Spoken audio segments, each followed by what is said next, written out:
السلام عليكم، واش راكم خياتي؟ ان شاء الله كامل تكونوا بخير. شكون فيكم اللي ما تحبش ولا شكون فينا اللي ما تحبش القلب اللوز؟ كامل الشعب الجزائري يحب القلب اللوز، خاصة في رمضان، يعني راهو حاضر في كل مائدة ولا في كل طاولة تاع السهرة. جبت لكم اليوم خياتي قلب اللوز تاع زمان، فيه ريحة زمان. شوفوا كيفاش جاي، بزاف بزاف بنين. يجي طري، يعني ما يجيش السميد تاعو هكذاك، يبقى كيما نقولوا يتغزغز، يجي بزاف بنين. شوفوا جاي مشرب، الله الله، وديك التحميره ما شاء الله. روحوا خياتي مباشره نبداو في الاول بالشربات، هي الاولى نطيبوها ونخلوها على جهه. عندنا 250 غرام سكر. اللي ما عندهاش الميزان راح تدينا كاس وربع تاع سكر، راح ندو كاس وربع سكر. ونديرو نصف لتر ماء، بالكاس راح تجينا 2 كيسان ونصف تاع ماء. نجورو كاس وربع سكر مع 2 كيسان ونصف تاع ماء، ونديرو معاهم شريحة تاع ليمون. ونحطها فوق النار، نخليها تغلي. بعد ما تغلي نحسب لها 10 دقائق ونطفي عليها. ونروحوا نجهزوا دوكا السيرو اللي رايحين نحضروا به للقلب اللوز تاعنا. عندنا نجيب كسرونه ندير فيها 375 غرام سكر، ما يعادل عندنا كاس وكاس غير ربع سكر، كاس وكاس غير ربع سكر. نزيدوا له 160 مليلتر ماء، ما يعادل كاس الا ربع تاع ماء. هذه هي حبيباتي. نعاود لكم خياتي، عندنا كاس سكر، والكاس الثاني راح ندو منه كاس غير ربع، ونزيدوا معاهم كاس الا ربع تاع ماء، نحطوهم فوق النار نخلوه قسمه يذوب السكر، يعني ما نخلوهش يغلي. كي نشوفوا السكر تاعنا ذاب نخلوه يذوب غير في ديك الحراره ونطفوا عليه. ونروحوا السميد تاعنا نوزنوه. عندي هنايا الطل تاع التشيشه تاع قلب اللوز، ولا ماهيش متوفره عندك التشيشه تقدري تستعملي تاع الباكي هذاك خشين كامل، يعني ماشي المتوسط، تروحي تستعملي الخاشن. انا كان عندي هذا تاع التشيشه، استعملت هذا تاع التشيشه. وراح نكيلها معكم بالكاس هكذا، اللي ما عندهاش الكاس نكيلها مع خياتي بالكاس. هنا عندي الكاس الاول تاع التشيشه، وهنا هو عندي الكاس الثاني، الكاس الثالث. هنا تقريبا نصف كاس، عنا 3 كيسان ونصف بالتقريب، يعني فوق ربع بشويه تاع سميد، يعني هذاك الخاشن تشيشه، هذيك الخاشن تشيشه، ولا نديرو كما قلت لكم تاع الباكي هذاك الخشين. ونروحو نضيفو عليهم هذاك السيرو اللي كنا وجدناه، نفرغوه على الخليط تاعنا، هو هكاك دافي يعني، ونخلطوهم مليح مليح. هذا هو السر البنات اللي يخلي قلب اللوز تاعنا ما يجيش يتغزغز، يعني الحبه تاع السميد راح تتشرب، وراح راح تجي طريه، يعني ماشي قلب اللوز تاعنا راح يجي طري، ماهوش راح يجي كي تاكليه تبقاي هذاك السميد تحسيه هكا يتغزغز. فهمتوا خياتي؟ هنا السكر ايضا راهو ذاب كامل في فعل ديك الحراره اللي كان درناها فوق النار.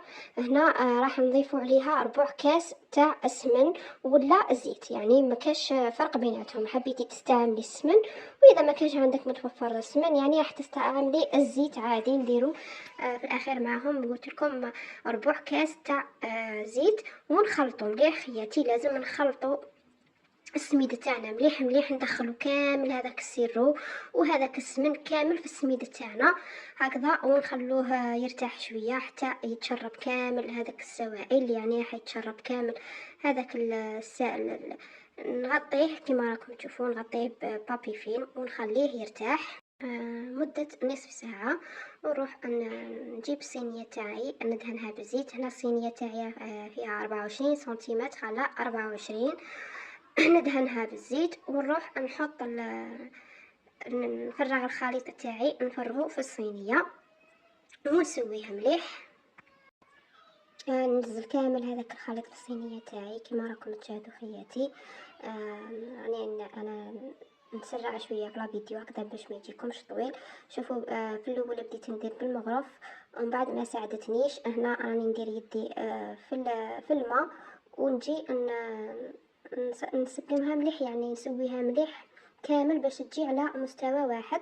وفي الاخير جبت ملعقه صغيره يعني هكذا وراني نسوي في السطح باش يجي املس، ما يجيش باش داك السميد كامل يجي على خط واحد يجي املس.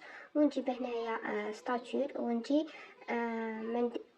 نجي انا نطراسي فقط الحبه نتاع القلب اللوز تاعي، يعني نطراسيها فقط، مانيش راح نهبط الكامل حتى لتحت، نطراسي فقط الحبه تاعي تاع القلب اللوز غير من الفوق فبرك.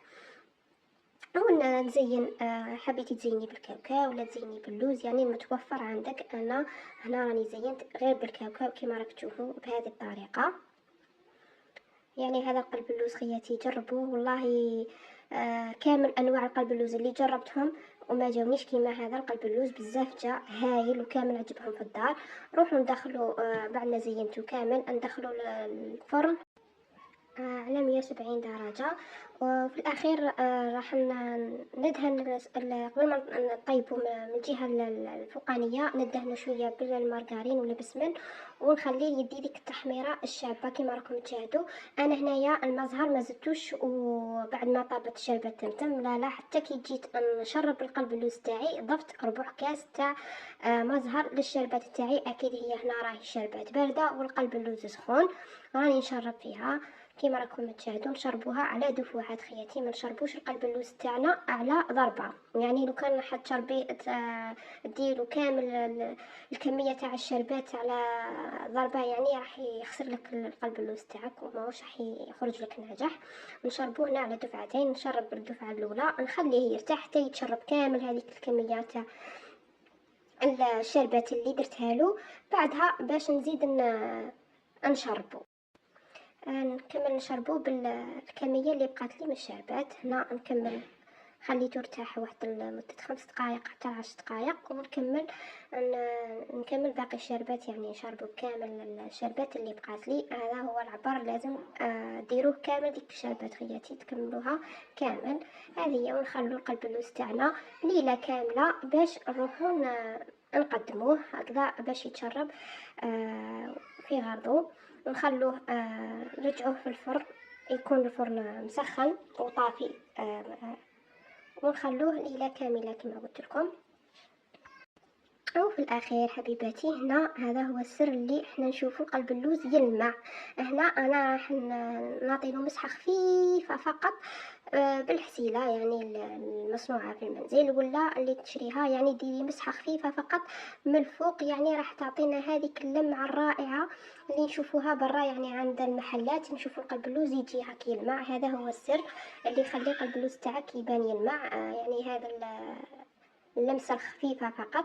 شوفوا القلب اللوز تاعي هنا خياتي بعد ما قسمته و شوفوا كيفاش جا بزاف، حتى يعني في الصينيه ما جاش خشين بزاف وما جاش رقيق. يعني هذاك هو انا نحب هكا قلب اللوز، يعني ما نحبوش يجيني خشين بزاف وما نحبوش يعني يجي ما يبانش كامل. هذه شوفوا كيفاش طاب، يعني طاب احمر من الفوق ومن تحت يعني وشوفوا كيفاش جا طري بزاف. والله خياتي كامل اعجبهم هنا في الدار. حتى يعني ناس داري كانوا عندي كي ذاقوه بزاف عجبهم وكامل دومونداو يعني من عندي الوصفه.